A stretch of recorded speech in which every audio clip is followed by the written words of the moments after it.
Hi students, good morning to everyone. இன்னைக்கு நம்ம பார்க்க போறது கம்ப்யூட்டர் அப்ளிகேஷன்ல செகண்ட் சாப்டர் அடோப் பேஜ் மேக்கர்ல பார்ட் 5 பார்க்க போறோம். ஆல்ரெடி 4 பார்ட் பார்த்திருக்கோம்.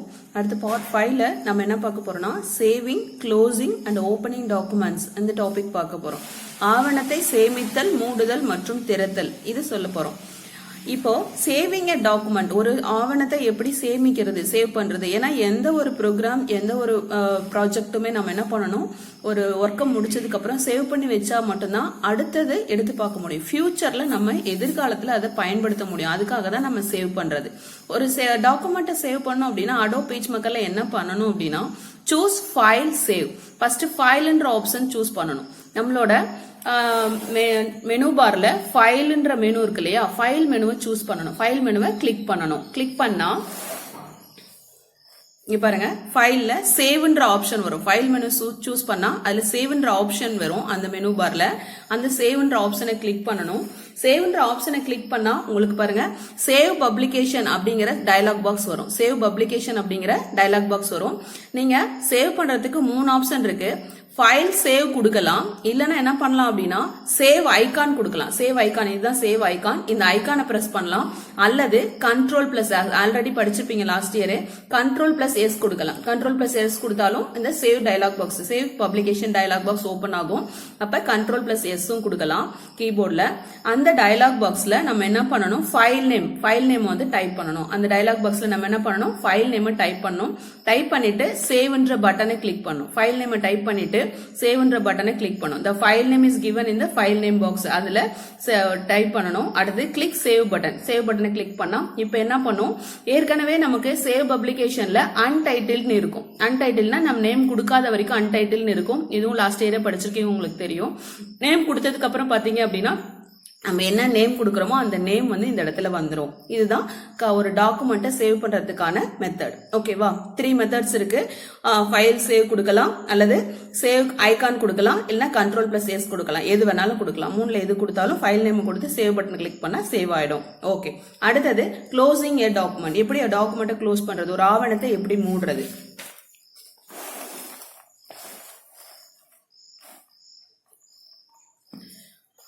அடுத்து அது அந்த சேவ் பண்ணலதே பாத்தீங்கன்னா once a file is saved under a name, to save it again the name need not to be enter again.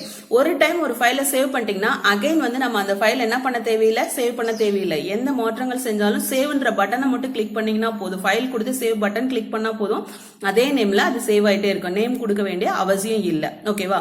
அடுத்து saving a document with a new name or in a different location.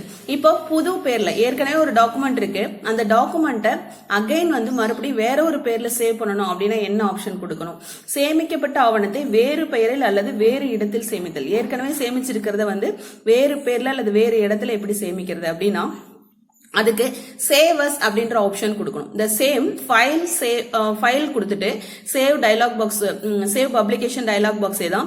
நீங்க இப்ப பாத்தீங்கன்னா file கொடுத்தீங்கன்னா file மெனுல இந்த மாதிரி எல்லா ஆப்ஷன்ஸும் வரும். File மெனுல இந்த ஆப்ஷன்ஸ் எல்லாம் வரும். அதுல சேவ் அஸ் அப்படின்னு இருக்கும். சேவ் அஸ் அப்படிங்கிற ஆப்ஷன் கொடுத்தீங்க அப்படின்னா இதே மாதிரி save publication dialog box open ஆகும்.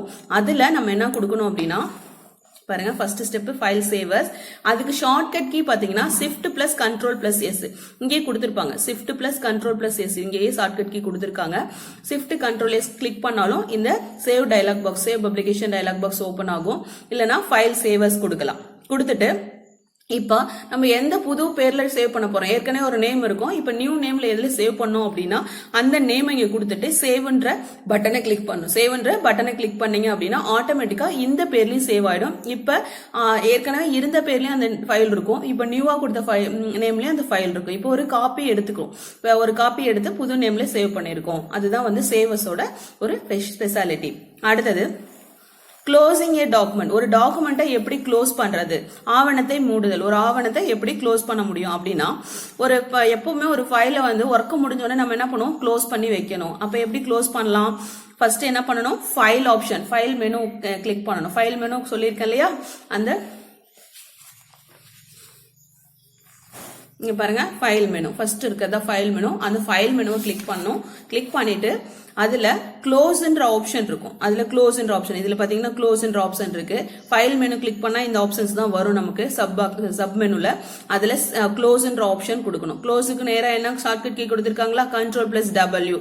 அப்ப ஃபைல் க்ளோஸ் கொடுக்கலாம், இல்லனா Ctrl+W கொடுக்கலாம். எது கொடுத்தாலும் அந்த ஆவணம் வந்து மூடப்பட்டு இருக்கும். இந்த டாக்குமெண்ட் வந்து க்ளோஸ் ஆயிடும். அது மட்டும் தான். இதுல 1 மார்க்ல கேட்கலாம், 2 மார்க்ல கூட கேட்கலாம். நோட் பண்ணிக்கோங்க. ஷார்ட்கட் கீ எல்லாமே 1 மார்க்ல கேட்கலாம். கண்டிப்பா நோட் பண்ணிக்கோங்க. ஒன்னொன்னுக்கும் சேவுக்கு என்ன, சேவஸ்க்கு என்ன, எல்லா ஆப்ஷன்ஸுமே.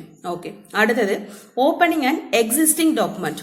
ஏற்கனவே இருக்கிற டாக்குமெண்ட்டை எப்படி ஓபன் பண்றது, அது ஆல்ரெடி உங்களுக்கு தெரியும். ஃபைல் மெனு கொடுத்துட்டு அதுல ஓபன் ஆப்ஷன் இருக்கு பாத்தீங்களா, அதுக்கு நேராக ஷார்ட்கட் கீ என்ன இருக்கு Ctrl+O. அப்ப ஓபன் ஃபைல் ஓபன் கொடுக்கலாம், இல்லைன்னா ஓபன் ஐகான் பாருங்க. இந்த மாதிரி ஒரு புக்கை ஓபன் பண்ற மாதிரி இருக்கும், அதுதான் ஐகான். இந்த ஐகானை கொடுக்கலாம், அல்லது ஷார்ட்கட் கீ வந்து Ctrl+O கொடுக்கலாம். எது கொடுத்தாலும் 3ல எந்த ஆப்ஷன் கொடுத்தாலும் என்ன ஆகும், அந்த டாக்குமெண்ட் ஓபன் ஆகும். அதுல ஓபன் ஆகிறப்ப ஓபன் பப்ளிகேஷன் டயலாக் பாக்ஸ் அப்படின்னு நமக்கு காமிக்கும். இந்த ஓபன் டயலாக் பாக்ஸ், இந்த பப்ளிகேஷன் டயலாக் பாக்ஸ் வந்து ஓபன் ஆகும். எப்படி வந்து சேவ் கொடுத்தா save publication dialog box open ஆகுதோ, அது போல ஓபன் கொடுத்தா open publication dialog box open ஆகும். அதுல நம்ம எந்த நேமை வந்து ஓபன் பண்ணுமோ அதை டைப் பண்ணலாம், அல்லது இங்க இருந்து செலக்ட் பண்ணிக்கலாம். ரெண்டுமே செய்யலாம். the file name is given in the file name list box அப்படியும் கொடுக்கலாம், இல்லனா வந்து இதுல இருந்து சூஸ் பண்ணிக்கலாம். the name of the file to be opened can be chosen from the list which is displayed. இங்க காமிக்கிறதுல சூஸ் பண்ணிக்கலாம், இல்லது பேர் நமக்கு தெரியுது அப்படின்னா இதுல டைப் பண்ணிக்கலாம். டைப் பண்ணி ஓபன் பட்டன் கிளிக் பண்ணீங்க அப்படின்னா ஆட்டோமேட்டிக்கா ஓபன் ஆயிடும். ஓகே, இதுதான் வந்து ஓபன் டாக்குமெண்ட் ஓபன் பண்றதுக்கு எப்படி திறக்கிறது. ஏற்கனவே இருக்கு, நேத்து முடிச்சிருக்கோம், இன்னைக்கு வந்து சேவ் பண்ணி வச்சிருக்கோம். இன்னைக்கு ஏதாவது அதுல சேஞ்சஸ் பண்ணணும் அப்படின்னா அதை வந்து ஓபன் பண்ணணும் அப்படின்னா இதுதான் மெத்தட். ஓகே, அடுத்து மூவிங் அரவுண்ட் த டாக்குமெண்ட். ஒரு டாக்குமெண்ட்ல மேல கீழே சைட்ல எல்லாம் எப்படி போகணும், எப்படி கர்சரை கொண்டு போகணும், எப்படி சேஞ்சஸ் எல்லாம் பண்றோம், எப்படி போறது அப்படின்னா அதுக்கு நிறைய ஷார்ட்கட் கீ இருக்கு. அதை பத்தி தான் பார்க்க போறோம். இப்போ we can't move the insertion pointer to anywhere in the document by using mouse or keyboard. mouse or keyboard use பண்ணி அந்த டாக்குமெண்ட்ல எங்க வேணாலும் நம்ம போலாம், எந்த இடத்துல வேணாலும் போய் எதை வேணாலும் செய்யலாம். ஓகேவா? to move the insertion pointer with the mouse pointer is moved to required spot and the mouse button is clicked. mouse button click பண்ணி எந்த இடத்துக்கு வேணாலும் கொண்டு போலாம். the insertion pointer jumps to that spot. ஒரு இடத்துல இருந்து இன்னொரு இடத்துக்கு தாவவும் செய்யலாம். அதுக்கான மவுஸ் ஆப்ஷனும் இருக்கு, கீபோர்ட் ஆப்ஷனும் இருக்கு. மவுஸ் பாயிண்டர் வந்து இங்க இருந்து இங்க வச்சு கிளிக் பண்ணா ஆட்டோமேட்டிக்கா அந்த இன்சர்ஷன் பாயிண்ட்னா அந்த கர்சர் தான். ஒரு வெர்டிகல் பார் வந்து பிளிங்க் ஆயிட்டே இருக்கும் இல்லையா, அதுதான் கர்சர். இங்க இருக்கு, மவுஸ் எடுத்துட்டு போய் இங்க கிளிக் பண்ணா உடனே இங்க கர்சர் வந்துரும். ஆனா கீபோர்ட்ல எப்படி இந்த மாதிரி தாவ செய்யறது அப்படிங்கிறதுக்கு தான் இந்த ஷார்ட்கட் கீஸ் எல்லாமே. பாருங்க, இது நல்லா படிச்சுக்கோங்க. 1 மார்க் 2 மார்க்ல கேட்கலாம். ஃபர்ஸ்ட் மூவ் என்ன பிரஸ் பண்ணணும், எங்க இருந்து மூவ் பண்ணலாம், என்ன பிரஸ் பண்ணணும். 1 கேரக்டர் டு லெஃப்ட். 1 கேரக்டர் லெஃப்ட்னா இங்க இருந்து அடுத்த கேரக்டருக்கு போகணும்னா லெஃப்ட் ஆரோ பிரஸ் பண்ணலாம். 1 character to the right side move பண்ணா ரைட் ஆரோ பிரஸ் பண்ணலாம். அடுத்தது 1 வேர்ட் டு லெஃப்ட். ஒரு வேர்டு இந்த இடத்துல கர்சர் இருக்கு, இங்க இருந்து இங்க தாவணும் அப்படின்னா என்ன கீ பிரஸ் பண்ணணும் அப்படின்னா Ctrl+ லெஃப்ட் ஆரோ. கண்ட்ரோல் கீயை பிரஸ் பண்ணிக்கிட்டே லெஃப்ட் ஆரோ பிரஸ் பண்ணா இங்க இருக்கிற கர்சர் ஆட்டோமேட்டிக்கா ஒரு வேர்டு தள்ளி இங்க வந்துரும். 1 வேர்டு வந்து ஜம்ப் ஆயிடும். அடுத்து 1 வேர்ட் டு ரைட்னா Ctrl+ ரைட் ஆரோ. 1 லைன் அப்னா அப்வர்ட் ஆரோ கொடுத்தாவே இங்க இருக்கிற கர்சர் வந்து மேல அப்வர்ட் ஒரு லைன் முன்னாடி போயிடும். டவுனுக்கு 1 லைன் டவுன் லைன் ஆரோ. அடுத்தது வந்து to the end of the line. ஒரு இப்ப இங்க இருக்கு, இந்த லைனோட எண்டுக்கு இங்க வரணும் கர்சர் அப்படின்னா என்ன பண்ணும், எண்டு கீயை பிரஸ் பண்ணும். ஹோம் கீ பிரஸ் பண்ணா இங்க இருக்கிற கர்சர் வந்து முன்னாடி போயிடும். ஹோம்னா வந்து ஃப்ரண்ட்டுக்கு போயிடும். எண்டு கீ பிரஸ் பண்ணா இந்த லைன்ல எந்த இடத்துல கர்சர் இருந்தாலும் எண்டுக்கு வந்துடும். ஹோம் கீ பிரஸ் பண்ணா இந்த லைன்ல எந்த இடத்துல கர்சர் இருந்தாலும் ஃப்ரண்ட்டுக்கு போயிடும். அடுத்தது ஒன் பேராகிராஃப். ஒரு பேராகிராஃபே மேல போகணும் அப்படின்னா Ctrl+ அப்வர்ட் ஆரோ. கண்ட்ரோலை கிளிக் பண்ணிட்டு அப்வர்ட் ஆரோ கிளிக் பண்ணா 4 ஆரோஸ் தெரியும் இல்லையா உங்களுக்கு, ஒரே இடத்துல 4 கீயும் இருக்கும். இதுதான் arrow. Upward arrow, downward arrow, left, right. Okay, Ctrl+ up arrow. Down 1 paragraph. ஒரு பேராகிராஃப் கீழே வரும்னா Ctrl+ டவுன் ஆரோ. இது நல்லா படிச்சுக்கோங்க, ரொம்ப இம்பார்ட்டன்ட். ஓகே, அடுத்து ஸ்க்ரோலிங் த டாக்குமெண்ட். ஒரு டாக்குமெண்ட்டை எப்படி ஸ்க்ரோல் பண்றது. ஸ்க்ரோல் பண்றதுன்னா உருளை செய்யறது. ஒரு ஆவணத்தை எப்படி உருளை செய்யறதுனா இப்படி மேலையும் கீழையும் போக எப்படி பண்றது அப்படிங்கிறதுக்கு தான். Okay, in PageMaker there are two sets of scroll bars. ரெண்டு set of scroll bars இருக்கு. One for up and down movement and the other for left and right movement. ஒன்னு வந்து மேல இருந்து கீழ கீழ இருந்து மேல போறதுக்கு, இன்னொன்னு வந்து லெஃப்ட்ல இருந்து ரைட் ரைட்ல இருந்து லெஃப்ட் வரதுக்கு ரெண்டு scroll bar இருக்கு. நீங்க பார்த்திருப்பீங்க முன்னாடி ஆல்ரெடி சொல்லிருக்கேன் scroll bar நடத்தும் போது.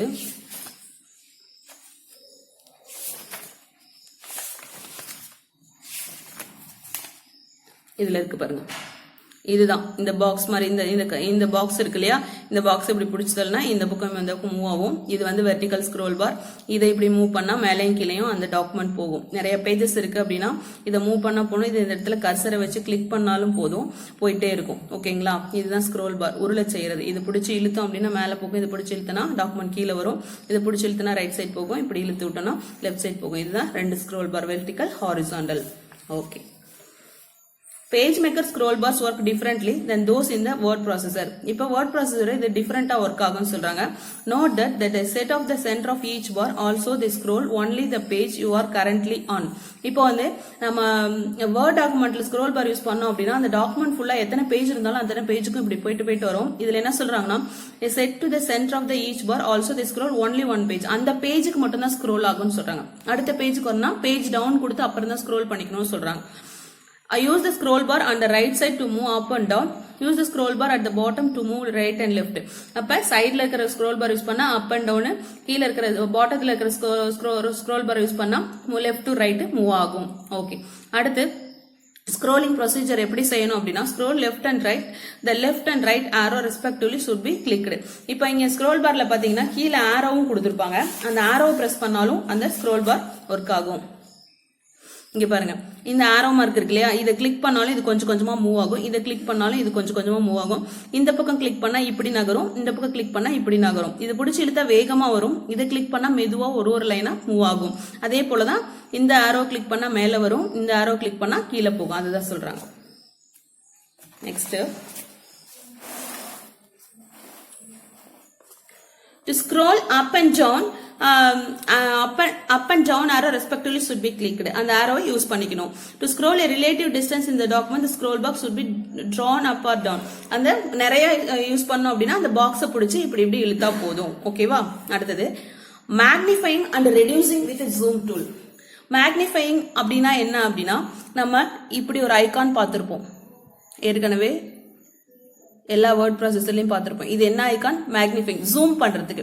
ஒரு டாக்குமெண்ட்டை பெருசாக்கி பார்க்கறது, சின்னதாக்கி பார்க்கறது, அதுக்கு தான் இந்த ஜூம் டூல். மேக்னிஃபைங்னா அதுதான், மேக்னிஃபைங் அதுதான், ஜூம் டூல தான் சொல்றோம். ரெடியூசிங் வித் ஜூம் டூல், எப்படி வந்து ரெடியூஸ் பண்ணலாம், சின்னது பண்ணலாம், பெருசு பண்ணலாம் அப்படி. Use the zoom tool to magnify or reduce the display of any area in your publication. நம்ம எந்த ஏரியா வேணாலும் ஜூம் பண்ணி பார்த்துக்கலாம்.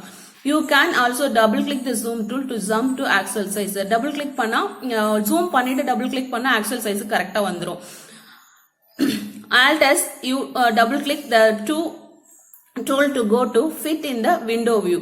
இப்போ என்ன பண்ணோம், ஆல்ட்டும் டபுள் கிளிக்கும் பண்ணோம் அப்படின்னா விண்டோ வியூக்கு வந்துடும். ஒரு விண்டோக்குள்ள குட்டியை எப்படி காமிக்குமோ அந்த மாதிரி விண்டோ வியூக்கு வந்துடும். Okay, to magnify or reduce with zoom tool.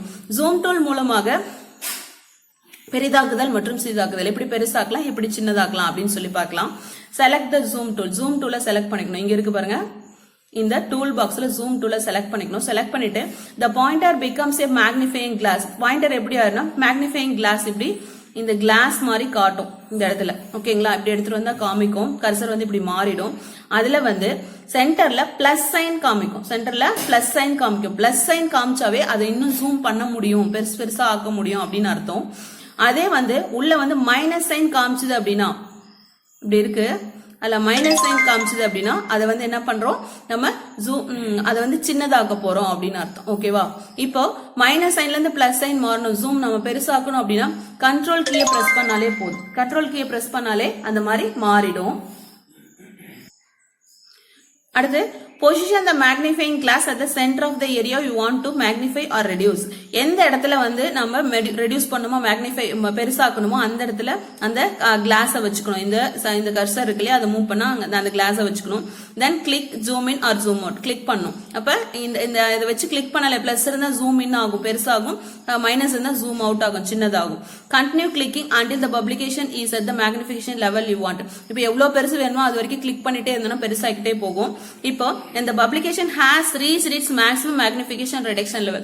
இப்போ வந்து இவ்வளவுதான் பெருசாக்க முடியும், அந்த லெவலுக்கு பெருசாயிடுச்சு அப்படின்னா அந்த மேக்னிஃபைங் கிளாஸுக்கு நடுவுல இருக்கிற அந்த பிளஸ் சிம்பிள் வந்து போயிடும். ஓகேவா, இதுக்கு மேல பெருசாக்க முடியாது. பிளஸ் சிம்பிள் போயிடுச்சுன்னா அதுக்கு மேல பெருசாக்க முடியாது, அதுதான் மேக்ஸிமம் லெவல். அதே மாதிரி நம்ம சின்னதாக்கிட்டே வந்தோம் அப்படின்னா மைனஸ் சிம்பிளும் போயிடும். லாஸ்டா மைனஸ் சிம்பிள் போயிடுச்சுன்னா இது மேல சின்னதாக்க முடியாது அப்படின்னு அர்த்தம். ஓகேவா, அடுத்து to magnify part of the page by dragging. ஒரு சின்ன பார்ட்ட மட்டும் எப்படி வந்து drag பண்ணி நம்ம வந்து magnify பண்றது அப்படின்னா select the zoom tool select பண்ணிக்கணும். அடுத்து drag to draw a mark you around the area you want to magnify. எந்த இடத்தை மட்டும் நம்ம zoom பண்ணுமோ அந்த இடத்தை மட்டும் இப்படி draw பண்ணிக்கணும், ஒரு ஷேப்ல draw பண்ணிக்கணும். to zoom in or zoom out while using another tool. வேற டூல் யூஸ் பண்ணும், இந்த மாதிரி பண்ணலாம். to zoom in or out while using another tool. வேற டூல் யூஸ் பண்ணி எப்படி வந்து zoom in zoom out பண்ணலாம் அப்படின்னா, கிளிக் பண்றதை விட கீபோர்ட்ல என்ன ஷார்ட்கட் கீனா control plus space bar. Control space bar அழுத்தினீங்கனாவே இந்த மாதிரி கிளாஸ்க்கு நடுவுல பிளஸ் வந்துடும், அதுதான் ஜூம் இன். அடுத்து control alt space bar press பண்ணீங்கன்னா இந்த மாதிரி மைனஸ் சிம்பிளோட ஜூம் டூல் வந்துடும். இது வந்து ஜூம் அவுட்னு சொல்றது. ஓகேவா, இந்த டாபிக் இதோட முடியுது. அடுத்த டாபிக் நெக்ஸ்ட் கிளாஸ்ல பார்க்கலாம். இந்த டாபிக்கான இம்பார்ட்டன்ட் கொஸ்டின்ஸ் பார்க்கலாம். இப்போ இன்னைக்கு பார்த்த டாபிக்கான இம்பார்ட்டன்ட் கொஸ்டின்ஸ். ஃபர்ஸ்ட் வந்து 2 mark. how will you open a document in page maker? Page மேக்கர்ல ஒரு ஆவணத்தை எவ்வாறு திறப்பாய்? அடுத்து how will you close a document in page maker? Page மேக்கர்ல ஒரு ஆவணத்தை எவ்வாறு மூடுவாய்? 2 மார்க். அடுத்து 3 மார்க் பாத்தீங்கன்னா how will you save a document in page maker? ஒரு பேஜ் மேக்கர்ல டாக்குமெண்ட்டை எப்படி சேவ் பண்றது, எப்படி வந்து சேமிக்கிறது. அடுத்தது how will you save a document with a new name? புது பெயர்ல வேறு பெயர்ல எப்படி சேமிக்கிறது. இது 3 மார்க். அடுத்தது இங்க கொடுத்திருக்கிற எல்லா ஆப்ஷன்ஸ்க்கும் ஷார்ட்கட் கீ எழுதணும். நீங்க இதுக்கு கொடுத்திருக்கிற எல்லா ஆப்ஷன்ஸ்க்கு என்ன பண்ணணும், ஷார்ட்கட் கீ எழுதணும். பாத்தீங்கன்னா one word to left ஒரு வார்த்தை இடதுபுறமாக, one word to right ஒரு வார்த்தை வலதுபுறமாக, up one paragraph ஒரு பத்தி மேலே ஒரு பத்தி கீழே. அடுத்து ஆவணத்தை மூட க்ளோஸ், சேவ் அஸ்க்கு, ஜூம் இன் பெரிதாக்க, ஜூம் அவுட் சிறிதாக்க, சேவ் ஓபன். இது எல்லாத்துக்கும் நீங்க என்ன பண்ணணும், ஷார்ட்கட் கீஸ் எழுதணும். இது ஒரு 5 மார்க். ஓகேவா, இப்போ இந்த கொஸ்டின்ஸ் வந்து டெஸ்ட் எழுதுங்க. ஓகே ஸ்டூடெண்ட்ஸ், நெக்ஸ்ட் கிளாஸ்ல பார்க்கலாம். தேங்க்யூ.